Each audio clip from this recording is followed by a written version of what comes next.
कक्षा 10 के विद्यार्थियों के लिए प्रश्नावली 4.2 में प्रश्न संख्या 1 का तीसरा भाग आपके सामने लेकर आया हूँ। इस द्विघात समीकरण को हमें हल करना है। क्योंकि अभी आपको द्विघात समीकरण को गुणनखंड विधि से हल करना बताया जा चुका है, तो सबसे पहले हम कोशिश करेंगे कि इसके गुणनखंड हो रहे हैं कि नहीं। बाएं पक्ष के बाएं पक्ष में जैसा कि आप देख रहे हैं, ए की जगह है वर्गमूल 2 और सी की जगह है 5 वर्गमूल 2।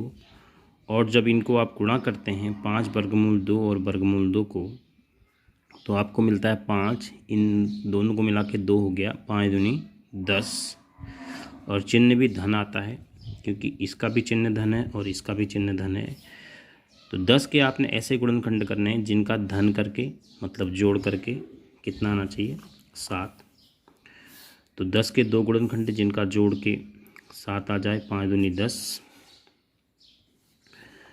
तो अब हम इसको हल करते हैं गुणनखंड विधि से। 7 की जगह बदलते हैं, उसकी जगह रखते हैं 5 धन 2 x धन 5 वर्गमूल 2 बराबर 0। इसके बाद वर्गमूल 2 x स्क्वायर ब्रैकेट ऑफ करते हैं, बाहर से धन चिन्ह है तो कुछ खास दिक्कत नहीं होनी है। 5x धन 2x लिख देंगे, धन 5 वर्गमूल 2 बराबर 0। अब इन दोनों में आपको x कॉमन मिल रहा होगा इसमें, इस ग्रुप में। तो आपके पास वर्गमूल 2x धन 5, उसके बाद जो चिन्ह है वही कॉमन ले लिया जाता है। अब आपके पास यहाँ भी 2 है और यहाँ वर्गमूल 2 है।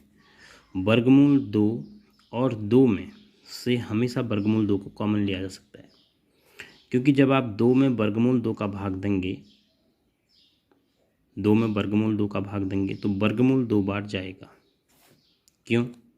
क्योंकि जो आप ऊपर अंश में 2 लिखे हैं, इसको आप वर्गमूल 2 गुणा वर्गमूल 2 लिख सकते हैं। इसको बट्टे वर्गमूल 2 का भाग दे रहे हैं, तो आपने ये कैंसिल हो गया वर्गमूल 2। तो इस प्रकार से आप यहाँ पर कॉमन ले सकते हैं वर्गमूल 2। तो वर्गमूल 2 से 2 में भाग गया तो वर्गमूल 2 बार x बचा, धन वर्गमूल 2 से वर्गमूल 2 कैंसिल, 5 बराबर 0।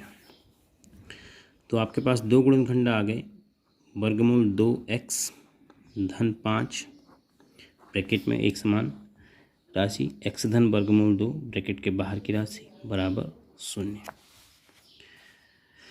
अब इन दोनों का गुणा करके 0 आ रहा है, तो या तो ये 0 होगा या फिर ये 0 होगा। तो यदि वर्गमूल 2x धन 5 बराबर 0 होगा तो वर्गमूल 2x बराबर 0 ऋण 5 बराबर ऋण 5 हो जाएगा। तो x बराबर हो जाएगा ऋण 5 बट्टे वर्गमूल 2। और यदि x धन वर्गमूल 2 बराबर 0 होगा तो x बराबर हो जाएगा 0 ऋण वर्गमूल 2 बराबर ऋण वर्गमूल 2। तो आपके इस द्विघात समीकरण के दोनों मूल आ गए, यानी हल आ गए, ऋण 5 बट्टे वर्गमूल 2 और ऋण वर्गमूल 2। तो इस प्रकार से इस समीकरण का हमें हल करना था।